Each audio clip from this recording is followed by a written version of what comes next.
दोस्तों, रावण और जटायु का युद्ध सुनिए। रावण माता सीता का हरण करके ले जा रहा था। सीता माता करुण कर्दन वर्दन कर रही थी। लक्ष्मण, तुम्हारा दोष नहीं है, मैंने तुम पर क्रोध किया, उसका फल पा लिया है। श्री सीता जी रुदन कर रही है, किंतु किसी भी देवी देवता ऋषि मुनि ने उनकी सहायता नहीं की। उसी दंडक वन में रह रहे गिद्धराज जटायु नामक पक्षी ने जब यह देखा कि यह तो श्री रामचंद्र जी की भार्या श्री सीता जी है, तब वो बोले, अरे दुष्ट, ठहर जा, चोरी की भांति इस असहाय नारी को कहाँ लेकर जा रहा है। रावण ने पलट कर देखा। एक बार तो उसे लगा कि विशालकाय कैलाश पर्वत उसका पीछा कर रहा है। फिर लगा कि शायद गरुड़ पर सवार होकर स्वयं भगवान विष्णु आ रहे हैं। रावण अनुमान लगाता है कि गरुड़ तो उसके स्वामी सहित मेरे बल को जानता है, फिर क्यों मेरा पीछा कर रहा है।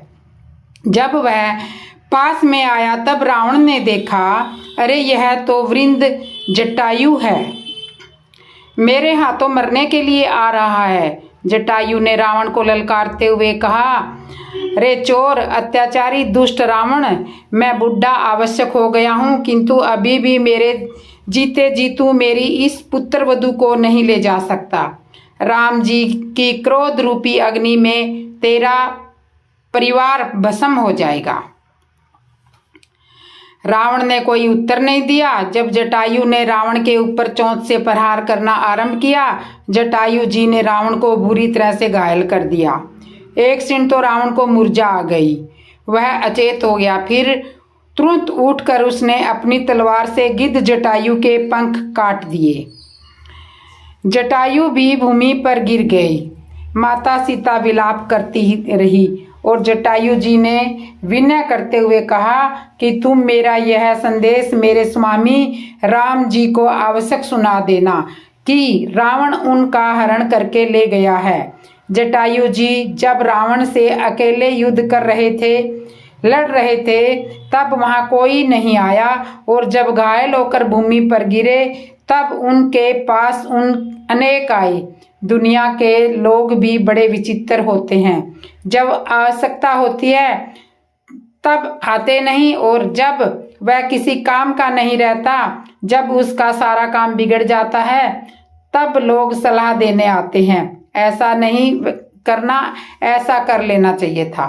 जटायु जी से भी इसी तरह लोग कहने लगे, क्या तुम्हें नहीं मालूम था कि रावण इतना शक्तिशाली है, इससे देवता भी डरते हैं, विश्व विजयी है, फिर तुमने उसके साथ लड़ने का साहस क्यों किया। और भी तो थे, देवता भी तो थे, सब जानते थे कि रावण से विजय पाना असंभव है, इसलिए सब अपने अपने स्थान से देखते रहे। तुम्हें भी चुपचाप यह सब देखते रहना चाहिए था, फिर तुम क्यों मरने के लिए आ गए हो। और जब तुम आ ही गए थे, तुमने रावण को मूर्छित कर ही दिया था, तो फिर तुम्हें इतना और करना था। मूर्छित अवस्था में ही अपनी चोंच से उनके 20 नेत्रों को फोड़ देना था, फिर तो वह असहाय हो जाता और तुम्हारी विजय हो जाती। रावण जटायु जी ने बड़ा सुंदर उत्तर दिया,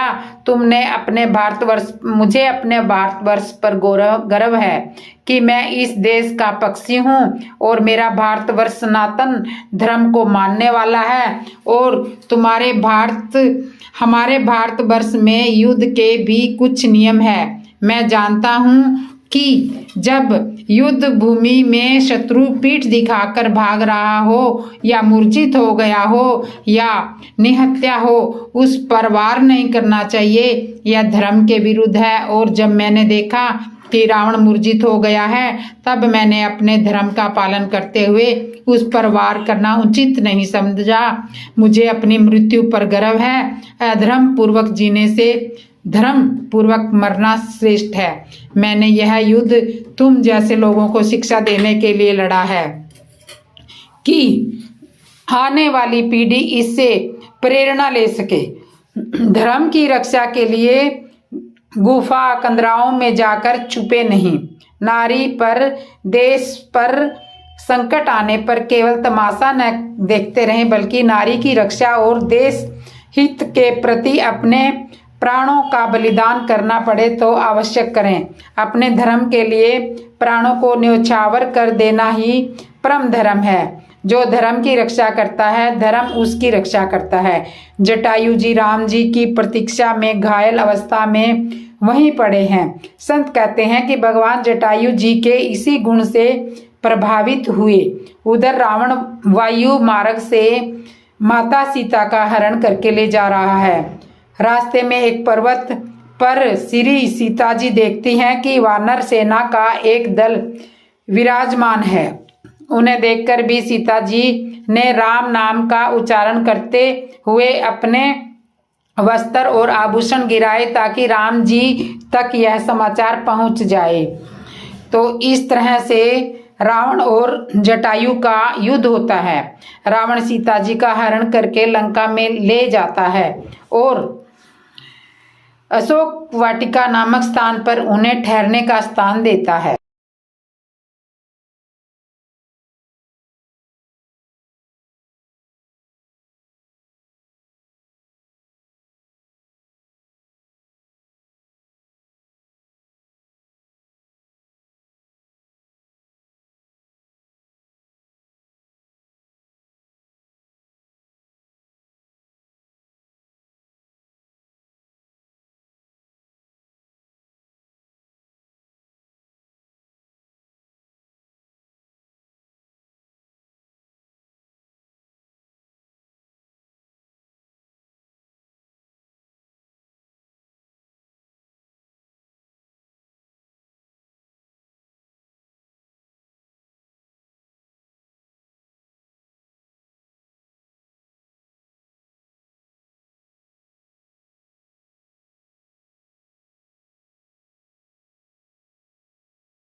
जटायु धरती पर पड़े पड़े श्री राम जी का उच्चारण कर रहे हैं। किसी ने जटायु से कहा कि अब तो तुम्हारे पंख कट चुके हैं, अब तो तुम हमारे राम जी के पास भी नहीं जा सकते हो। जटायु ने कहा, अच्छा ही हुआ कि मेरे पंख कट गए। यदि मेरे पंख होते तो राम जी के पास जाने की जिम्मेवारी मेरी रहती। अब मेरे पंख नहीं है तो मेरे पास आने की जिम्मेवारी अब प्रभु श्री राम जी की हो गई है। वह अवश्य आएंगे मेरे पास। उधर श्री राम जी मायावी मृग मरीच को मार कर वापस लौटे तो देखा कि लक्ष्मण जी आ रहे हैं। राम जी ने लक्ष्मण जी से कहा, लक्ष्मण तुम्हारा संदेह सही निकला, यह मृग एक राक्षस ही था। तुम श्री जानकी जी को अकेला छोड़कर यहाँ पर चले आए हो, मेरी आज्ञा का पालन नहीं किया।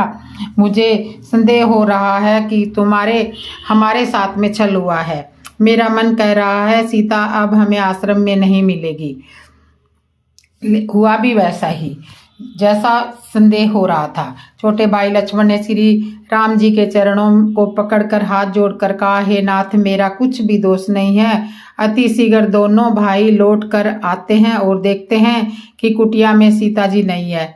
श्री सीता जी को कुटिया में न पाकर राम जी साधारण मनुष्य की भांति व्याकुल और दुखी हो गई। श्री राम जी बहुत विलाप करते हैं। श्री सीता जी को याद कर करके उनके गुणों का बखान करते हैं। गुणों की खान जानकी, रूपशील, व्रत और नियमों में पवित्र सीते जनक दुलारी।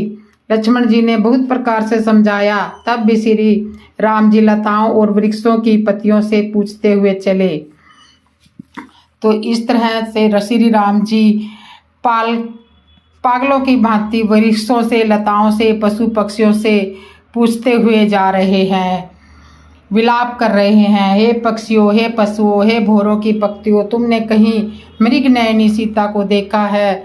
खंजन, तोता, कबूतर, हिरण, मछली, भोरों का समूह, प्रवीण, कोयल सबसे पूछते हुए विलाप करते हुए जा रहे हैं। कंदफली, अनार, बिजली, कमल, शरद का चंद्रमा और नागिनी, अरुण का पास, कामदेव का धनुष, हंस, गज और सिंह, ये सब आज अपनी प्रशंसा सुन रहे हैं। बेल, सुरवण और केला हर्षित हो रहे हैं। इनके मन में जरा भी शंका और संकोच नहीं है। हे जानकी सुनो, तुम्हारे बिना ये सब आज ऐसे हर्षित है मानो राज पा गए हो, अर्थात तुम्हारे अंगों के सामने ये सब कुछ अपमानित और लज्जित थे। आज तुम्हें न देखकर ये अपनी शोभा के अभियान में फूल रहे हैं। इस तरह विलाप करते हुए मार्ग में जा रहे हैं।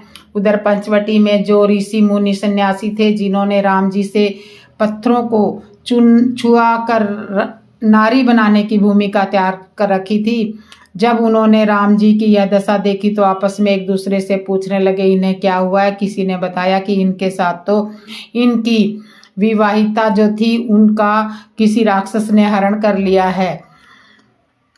राक्षस आपस में विचार करने लगे, यह तो सब तरह से ज्ञानी है, स्वामी है, भगवान है, तब भी इनकी पत्नी का कोई दुष्ट राक्षस हरण कर सकता है, तो हमारी नारियों की कहाँ कुशलता रहने वाली थी। अच्छा ही हुआ कि हमने राम जी से हमारे द्वारा बनाए गए पत्थरों को राम जी से नहीं छुआया, नहीं तो वो नारी बन जा गए होते तो हमारी भी यही दशा होती। वह तो सब तरह से ज्ञानी है, इनकी नारी को ढूंढ भी लेंगे और राक्षस को सजा भी दे देंगे। यदि हमारे साथ ऐसा हो जाता तो हम क्या कर लेते। यह तो धनुष बाण धारी वीर धुरंधर है, हमारे पास तो केवल एक एक बीते के चिमटों के सिवा और कुछ भी नहीं है। हम जैसे लोग क्या कर सकते हैं। भगवान जो करते हैं अच्छा ही करते हैं। हमारे साथ भी अच्छा ही हुआ है कि हम इस वन में अकेले हैं। कोई एक कहने लगा कि जो हमने पत्थरों से नारी की आकृति बनाई है, उन पत्थरों को किसी गुप्त स्थान पर छुपा दो। कहीं गलती से भी भगवान के चरण उन पत्थरों में लग गए तो वह नारी बनकर जबरदस्ती हमारे गले में पड़ जाएंगे। सब ने अपने अपने पत्थरों को गुप्त स्थान पर छुपा दिया। भगवान श्री राम ने जब यह देखा कि सन्यासियों को शिक्षा मिल चुकी है, संन्यास धर्म की मर्यादा यथावत रह गई, अब सन्यासियों के मन में नारी को साथ में रखने का भूत सवार खत्म हो चुका था। भगवान मन ही मन प्रसन्न हो रहे थे। सीता जी का हरण करने के पीछे भी भगवान का मुख्य उद्देश्य इन साधु संतों को शिक्षा देना था। श्री राम जी लक्ष्मण जी के साथ विलाप करते हुए वन में सीता जी की खोज करते हुए जा रहे हैं। उधर जब नारद जी ने देखा कि भगवान मेरे द्वारा दिए हुए श्राप के कारण नारद जी ने श्राप देने के कारण नारी के विरह में व्याकुल हो रहे हैं, मैंने ही इन्हें श्राप दिया था जिसके कारण इनको यह कष्ट उठाना पड़ रहा है। मुझे ऐसा नहीं करना चाहिए, किंतु जो हुआ सो अच्छा हुआ। अब मुझे भगवान के पास जाकर कुछ क्षमा याचना करनी चाहिए, उन्हें सत्वना देनी चाहिए। उस उद्देश्य से नारद जी भगवान के समक्ष गए। नारद जी जब भगवान के पास गए तब भगवान एक शिला पर बैठे हुए मंद मंद मुस्कुरा रहे थे। नारद जी ने भगवान को प्रणाम करते हुए कहा, प्रभु आपकी यह क्या लीला है। अभी कुछ समय पहले तो आप बहुत विलाप कर रहे थे, रो रहे थे, और अब यहाँ बैठकर आप मंद मंद मुस्कुरा रहे हो। मेरे कुछ समझ में नहीं आ रहा है। भगवान ने मुस्कुराते हुए कहा, नारद जी आपने तो पहले देखा था वह पर्दे के सामने का दृश्य था, स्टेज कार्यक्रम था, और अब जो देख रहे हो वह स्टेज के पीछे का दृश्य है। पर्दे के पीछे का दृश्य यह मेरी लीला है, मैं नर लीला कर रहा हूँ। नारद जी कहने लगे, प्रभु आप मेरे द्वारा दिए हुए श्राप के कारण इतना कष्ट उठा रहे हो। भगवान ने कहा, नहीं नारद, इसमें तुम्हारा कोई दोष नहीं है। वनवास आना यह मेरा ही संकल्प था, और सीता हरण यह भी मेरी ही नरलीला का ही एक हिस्सा है। मैंने ही देवताओं को आश्वासन दिया था कि मैं वनवास में आकर राक्षसों का सर्वनाश करूंगा और तुम्हारे यज्ञ की रक्षा करूंगा। तो नारद जी ने कहा, प्रभु यूं तो आपके अनेक नाम हैं, किंतु मैं आपसे वरदान स्वरूप यह मांगता हूँ कि राम नाम सब नामों में श्रेष्ठ है। आपसे वरदान स्वरूप यह मांगता हूँ कि राम नाम सब नामों में श्रेष्ठ है। तो इसके आगे की वीडियो में आपको अगली वीडियो में सुनाऊंगी। जय श्री राम दोस्तों।